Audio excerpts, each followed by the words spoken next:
My wife stole our daughter's college money to fund her shopping addiction and wants me to take the blame. I'm stuck in between a rock and a hard place, and I don't know what to do. And the problem is, I can't discuss this with anyone I'm close with for privacy reasons. I've been with my wife Andrea and my stepdaughter Cassie for 8 years now. I love them both to end. But Cassie is a very brilliant young woman. Recognizing her potential, me and Andrea decided to put together a college fund for Cassie so she wouldn't be crushed by debt. Over the years, it has amounted to over $200,000. Cassie is aware of this and is banking on it since she's trying to get into the Ivy League. To make a long story short, last week, I found out that almost $170,000 of the money was missing from the account. I freaked the F out and asked Andrea if she knew anything about it. She teared up and said that she had been spending the money over the years to fund her spending habit. I was furious, but I had a moment of clarity. I've browsed these subs enough to know that an affair was possible, so I asked her if she was having one. She adamantly denied it and offered any proof I needed. Social media accounts, emails, her work phone, everything. She offered to show me the receipts as well. There was nothing that popped out as suspicious, and the math from the receipts added up as well, so I let it go. But we still had the major problem of the money being gone. She described herself as a shopping addict, and the money from Cassie's account was just too tempting not to use. She didn't make excuses but offered no solutions. As stated before, I was beyond furious. She ruined Cassie's chances at going to college debt-free and has changed the trajectory of her whole life.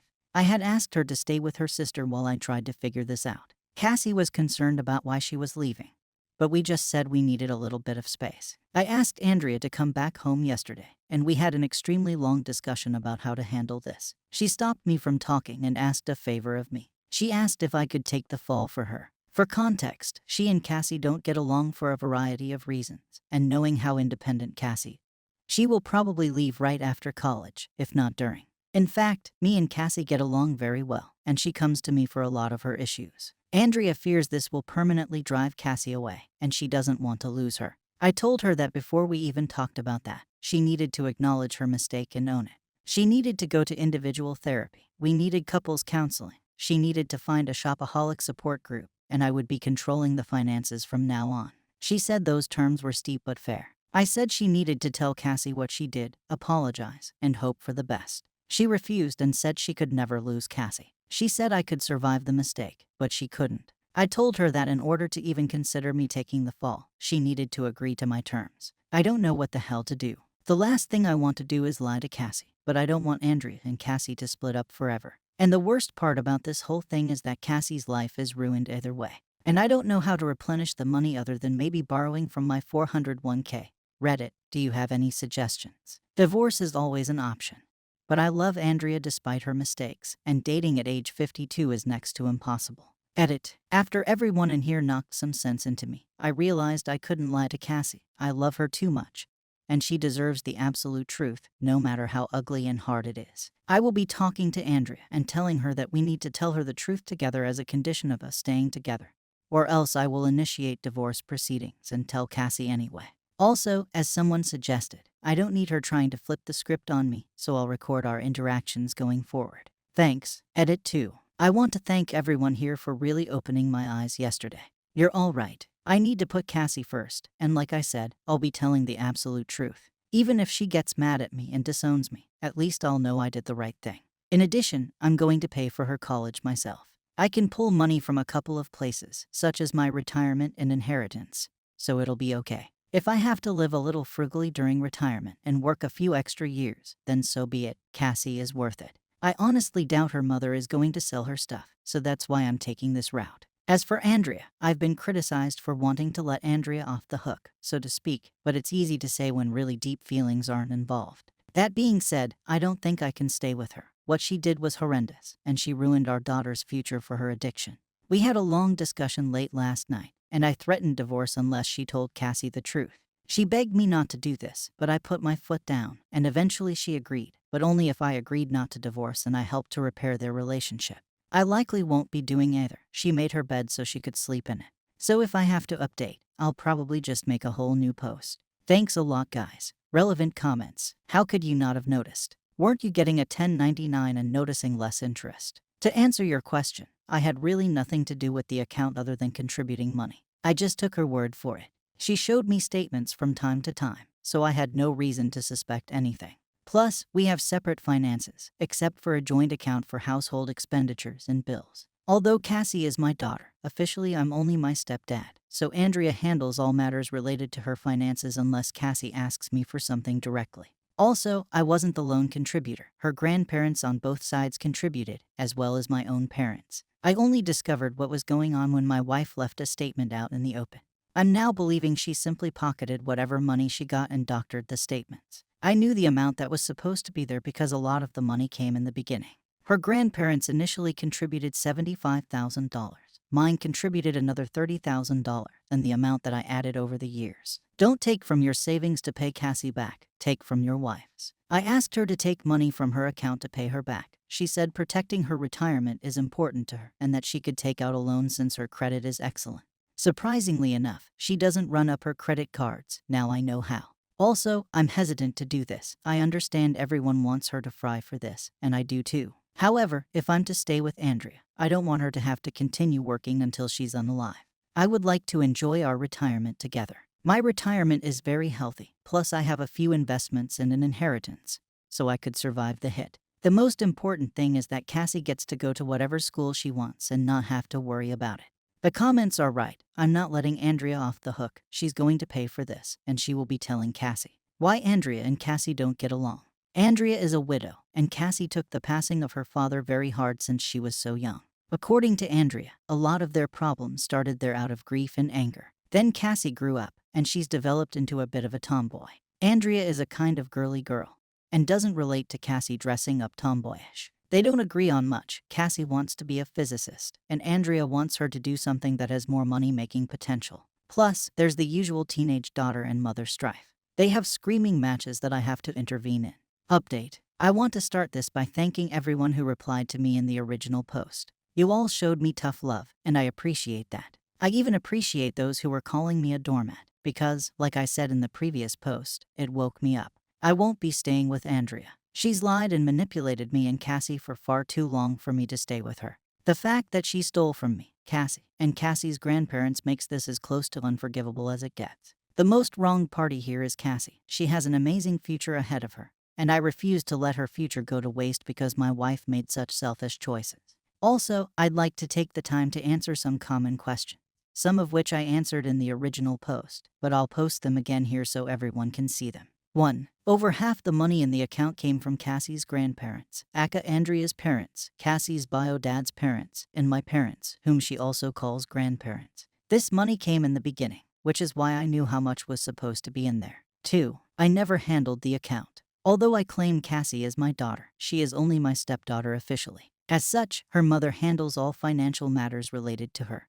I simply gave her money to put in the account, and she showed me statements. My belief is that she pocketed the cash whenever I gave her money. 3. I did notice all the stuff she was buying. She claimed that they were either on sale or because she got a work bonus. She makes a very good living, and I thought she was responsible with money, so I said all right. I did ask her why she needed so many Christian Louboutin shoes, and she shrugged it off. And although people can't wrap their heads around it, it's very easy to spend $170,000. 4. A large chunk of the money went to buy a Mercedes, which I thought was a lease. She had a 7-year-old Lexus that, according to her, her friends were laughing at. Keeping up appearances for her wealthy friends is very important to her. 5. Cassie and Andrea do not get along for a variety of reasons. Allegedly, Cassie takes a lot after her deceased father, and Andrea can't relate to her at all, or maybe doesn't try hard enough. Cassie much prefers me to talk to. We have parent-child boundaries, but Cassie considers me one of her best friends. Her words, not mine. 6. I realized taking the fall was her manipulating me. Plus, it would have opened me up to a crap ton of consequences that I don't need to deal with. Plus, honesty is always the best policy. 7. I wasn't thinking properly in my last post and was afraid to be alone and single. I guess I have some issues being alone that I need to address. Plus, I really do love Andrea. We connect in a very deep way, but I'm still divorcing her. Oddly enough, a comment that senior homes have chlamydia outbreaks made me laugh and made me realize that I could date again at this age. Plus, you guys gave me some very nice compliments, so thank you for those. After my final update on the original post, I talked to Andrea deep into the night. She went back and forth with me on admitting to Cassie what she did. She said that she or even both of us could get loans and take care of the money then. I said she had a problem and she needed to make amends, which was a talking point from here. When I threatened her with divorce, she agreed to tell me that as long as I don't divorce her, I guess she's afraid of losing everything. That afternoon, we sat Cassie down and told her the facts. She thought we were just kidding at first, but when she realized we weren't kidding, she got extremely upset.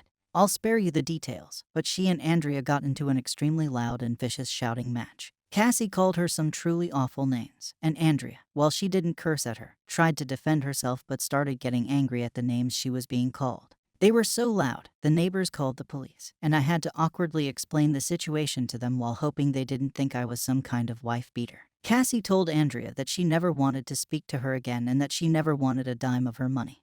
And she stormed off. I asked Andrea at this point to stay with her sister indefinitely while we gave Cassie and me some space. She didn't want to go. She fought me to stay, but I told her I and Cassie needed time apart from her. So she packed her stuff and went to her sister's house. As for Cassie, she went to her room and locked the door. She let me in after I told her that her mother had left. She cried in my arms and expressed that her future was now ruined.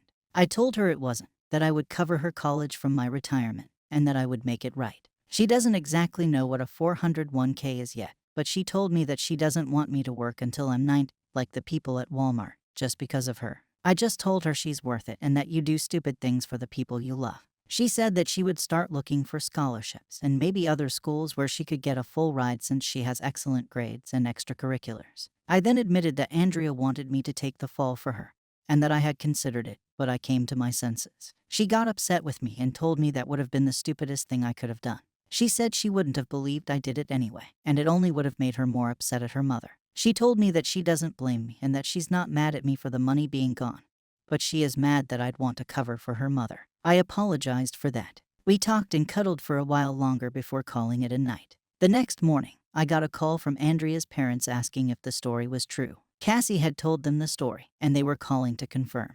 I had the voice recordings and bank statement to prove it. They were livid, but they begged me not to leave Andrea for this and to try and help her through her addiction. I told them I wasn't sure about that yet and hung up. A while later, my parents called and asked me about it, which I confirmed. They were probably more mad than Cassie, all things considered, and they're threatening to press charges. I told them to calm down and that I would handle it. Cassie is doing okay. She's still a little shell-shocked, but she seems to be taking it as well as one could hope for. I made her pancakes this morning, and that seemed to brighten her mood a bit. I asked her if she wanted to do therapy, and she said she'd think about it.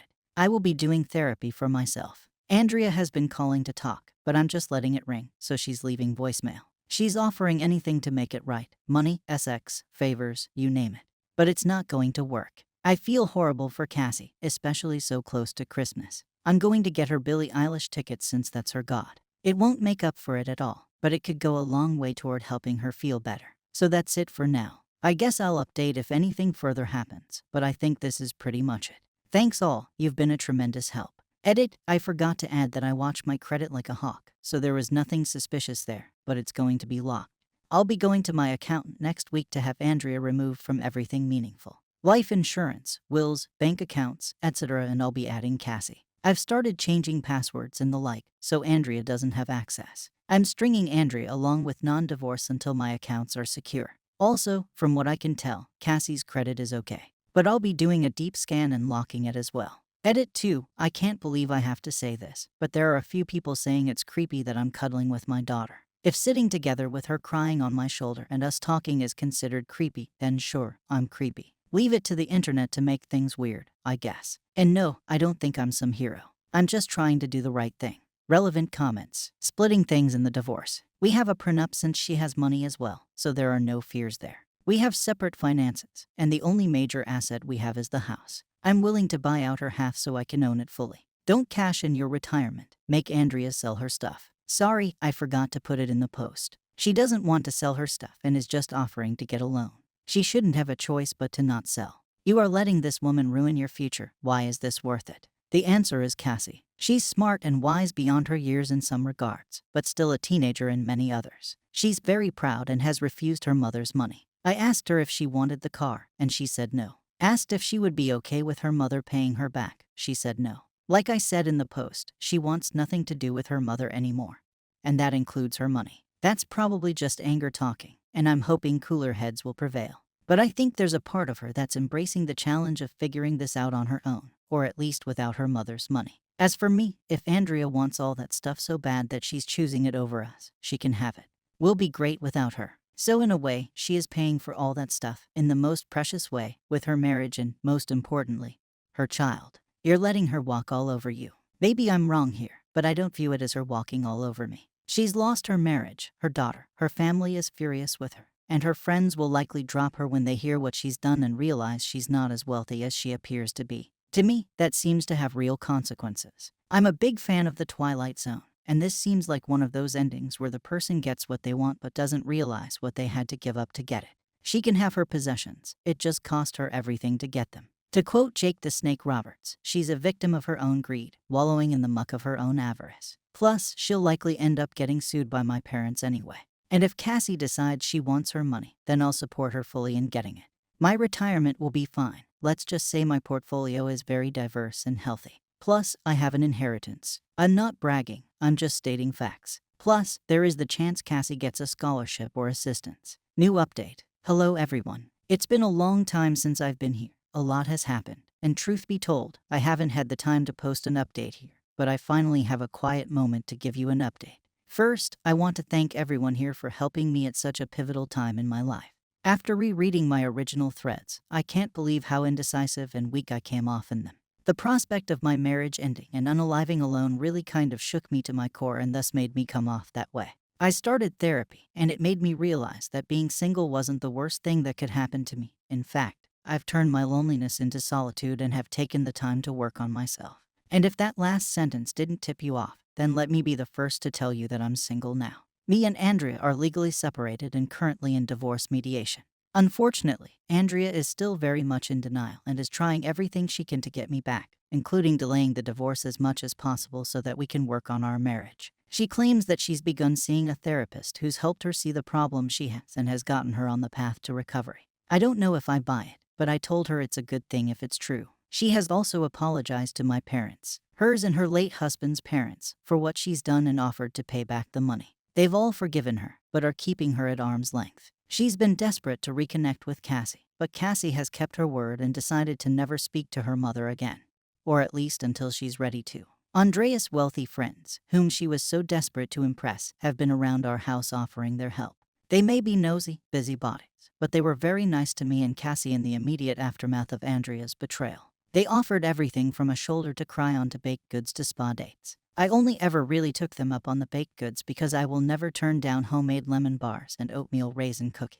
Cassie did take them up on spa dates, so there's that. One woman in particular, Susan, has been around more often than the others. While I feel like the other friends were prying for information, she seemed more genuine and just there to help me and Cassie heal. She cooked meals for us, helped around the house, and just spent a lot of quality time with me in particular.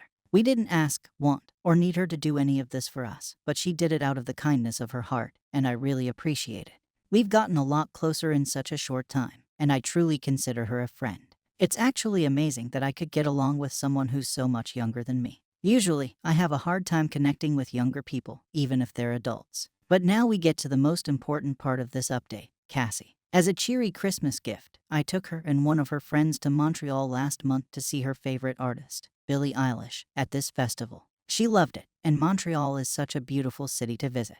All in all, she took the loss of her college fund pretty well. Cassie is a very hard-working person, and she put her nose to the grindstone trying to find a scholarship.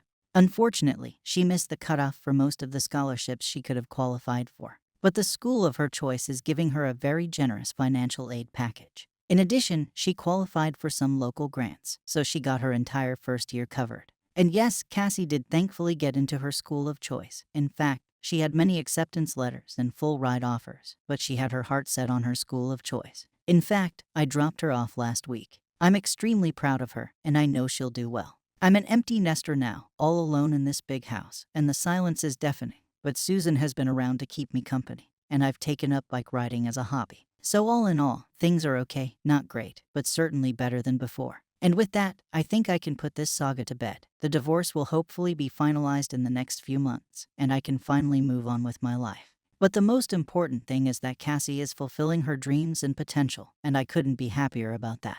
Thank you for watching the video.